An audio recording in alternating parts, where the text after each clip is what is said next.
Basit.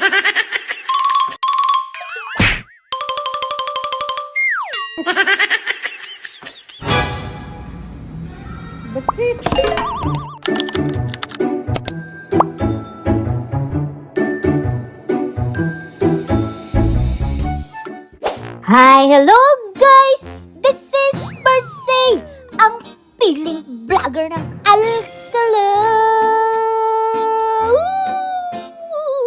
So for today's video, ito yung ganap namin kahapon. Alam nyo bang nagising kami ng maga? May appointment kami kasi sa dental clinic of the Philippines. Inagahan ko na nga kasi magluluto pa ako. 10:30 pa kasi yung appointment namin. Kailangan namin muna mag-breakfast semester of the Philippines ay gutumin. After ko ang nagluto at kumain, ito na naligo na ako no. Magteten na kasi kaya kailangan na naming bilisan. Kaya naman sumunod na ang aking Master of the Philippines. Parang ito na lang yung date namin dahil ngayon lang ulit kami lalabas no. Medyo nagmamadali na nga ang aking Master dito. Dahil ang oras ay magte-10:30 na. Buti na lang malapit lang naman dito. Sunday naman kaya wala naman siguro traffic no. Ilang dekada na ang nakalipas, ngayon lang ulit kami magpapalinis ng ngipin.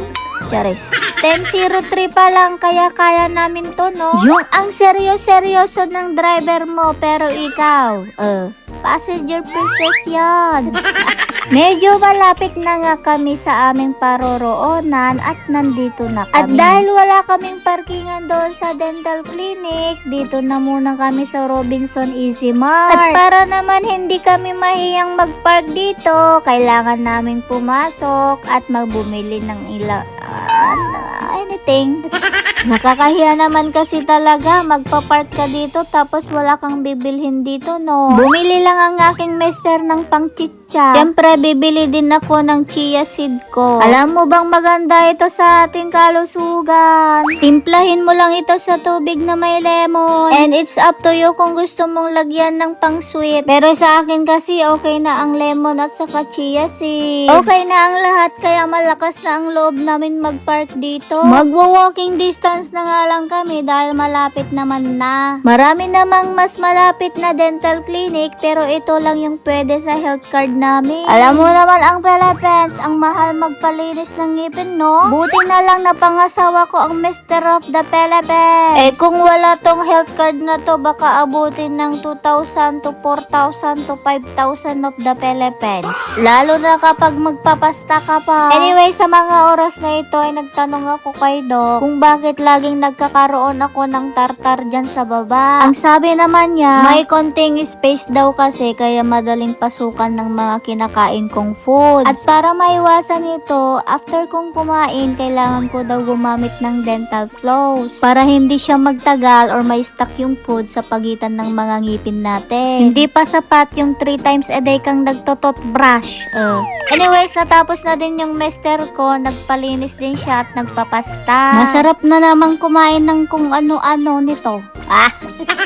Parang 1 kilong ginto ang natanggal sa aming ngipin, no? Ang sarap sa pakiramdam na nalinisan na naman ang aming pagkatao. Dahil alas 12 na ng hapon, hindi pa kami kumakain. Dumiretso na kami dito sa mall para mag-CR. Naghahanap nga kami ng aming kakainan pero dito kami tinurong ng aming mga paa. Dito sa Marugame Udon. Marugame. Matagal na din na hindi ako nakakain ng Japanese food. Last pa ata ay nasa Taiwan ako noon. Wala naman akong masasabi dito sa food na to dahil alam mo naman ang Japanese food ay yummy. Ang in-order ko ay teriyaki okinamo kumango. Na? Teriyaki yanikukumo madumi. So, pipicturan ko lang nga muna ito pero kumain ng aking Master of the Philippines dahil gutom na siya, no? Yung nakailang higop na ang master mo pero ikaw. Hindi naman halatang masarap itong food na to, no? After nga namin kumain, dumaan kami dito sa Watson para bumili ng dental floss. Pero dental floss na-fall kasi si dental floss eh. Pauwi na nga kami pero nakita namin tong mga nagbabardagulan dito. Bata ka man o hindi, matutuwa ka talaga sa kanila, te. Gusto ata nila kasi may mapapatumba sa kanilang tatlo. Naaliw nga ako sa kanila kaya naman napa-stop over ang piling vlogger of the Philippines dito. Yung gustong gusto ka nilang patumbahin pero buti na lang muntik ka nang natumba, no?